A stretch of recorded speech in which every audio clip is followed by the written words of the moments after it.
I was watching this video where these guys were talking about, Lex Friedman and Andrew Huberman were talking about saunas and cold plunges and stuff like that, and like the benefits of it. They're two scientists. Yeah. They're talking about the provable benefits, heat shock proteins, cold shock proteins. And then I'm reading the comments where some guy was like, yeah, well, you guys aren't talking about is how much it costs to buy a sauna. You're making it seem like it's all free. And like what are you supposed to do? Like every fucking thing? Like, I'm sorry if you're broke. Oh, no, you have the conversation for people that can live that way. Well, I mean, not just... But it's just fun. It's not... it's not impossible to achieve. We're not talking about buying a fucking Lamborghini. Yeah, but I'm not saying that there's something wrong with talking about that stuff because other people can't afford it. That's not at all what I'm saying. What I'm saying is that it's actually part of why people are miserable is because they're actually... It's a ridiculous conversation. It's not like the way the earth and the experience of like competing for food and oxygen and living on Earth, and living in society and just being a person. We've got to some altitude here where we're having some stupid conversations that are just, should I do a cold plunge or a sauna? Like, what the fuck is that? It's not you should be ashamed because people can't afford it. I feel sorry for the guy in that conversation. It's like it's a ridiculous trying to find just the right balance because there's nothing really challenging you because you don't have any real problems and you're not on the earth. You're not standing on the earth anymore. You're in a bubble where you sort of like, maybe I'll try this and maybe I'll just do protein now and I'll do, you know what I mean? And you'll never find a balance because that's not a normal life. That's not organic living. That's not living like a human being, You don't have a choice because, I mean, but you have what are you going to do, be poor on purpose? But you have a physical body.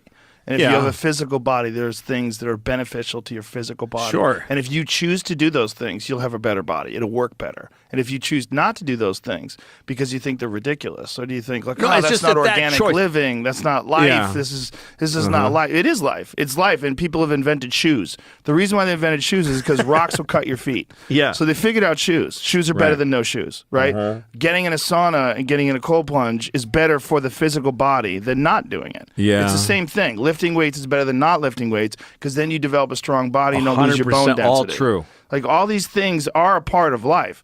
You could just decide they're not organic. They're a part of life when you've removed yourself from the food chain and from real life. They become part of life. If you're not getting eaten by tigers, yes. That's right. Yeah, but like we already figured that out. So like as we move to becoming a multiplanetary species, that's what I'm saying. There's a lot of things that you're going to figure out. Well, and also our predator now is each other. So it's now we're not anymore about other animals. We're about killing each other. And when you are about other animals, that's when you realize you've really fucked up. Like, we already sorted this out, and here I am getting eaten by a tiger. Then you're a fucking idiot. Yes, you're a fucking idiot if you're a human being being eaten by a tiger. If you're a guy from Connecticut, you're getting eaten by hyenas, you've made a giant mistake. That's right. Yeah. But I don't know. I think part of it is just being an old guy that I think like you see certain signs that the game is over. Because people are starting to talk about such abstract forms of life. And I can see that none of it satisfies anybody. Abstract forms of life? How so? Abstract things like having your body at the right temperature and talking about different substances going in and out and ways to, and turning on oxygen in certain rooms. To try to enjoy it more. It's just to try to enjoy it more. Yes, it is. But you won't ever get to what is fulfilling about life, I don't think. That's not true. Through that stuff. That's not true. When you do those things, your body is more relaxed. It works better. Sure. And you feel better. Sure. It does with me. I understand. When I do cold plunges and I get out, it raises your dopamine 200%. And it lasts for multiple hours. Yes. You feel better.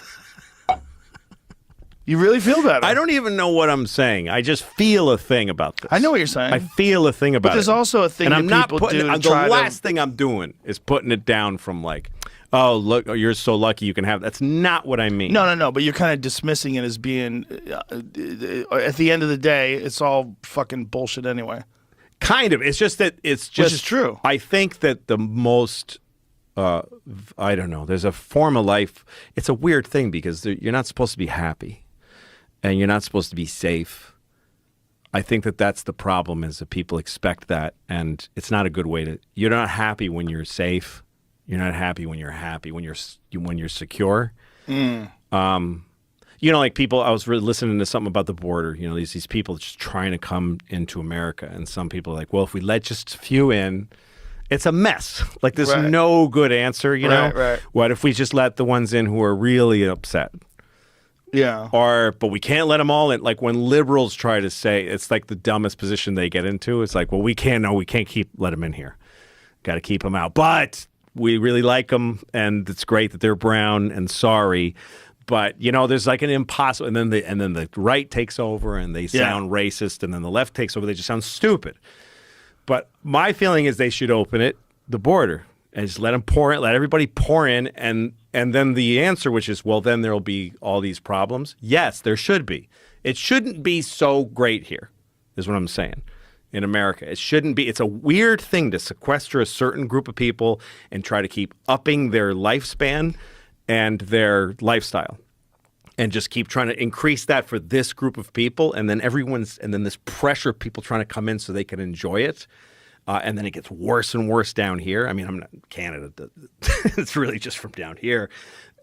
There's something wrong with that. That's not a system that's working, and it forces people to do cruel things to other people. There's a lot of people that die so Americans can be safe. They're just dying.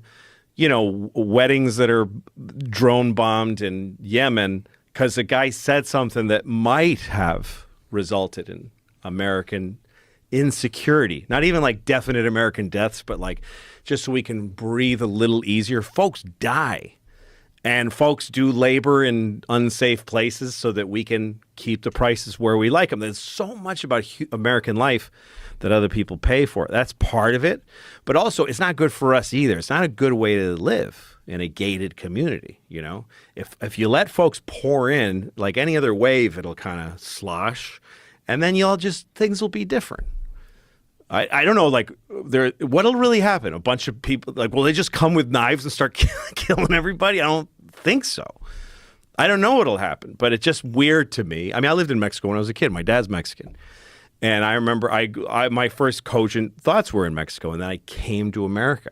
But you lived in Mexico pre-cartels. It's a different world now. Yeah, but it was Mexico in the 70s. It was a pretty gnarly, smelly place. But I'm sure. I mean, it was Mexico City. It was beautiful also. It was a city before America had anything. It's this very old European kind of place, you know, Mexico. It's a beautiful country, and it's got a lot more depth to it than anybody knows here. And we're not really sharing with them because they're kind of like the other guys, because we're afraid of how many of them are dying to come here to work for us for very little. You know, like this thing. I don't know.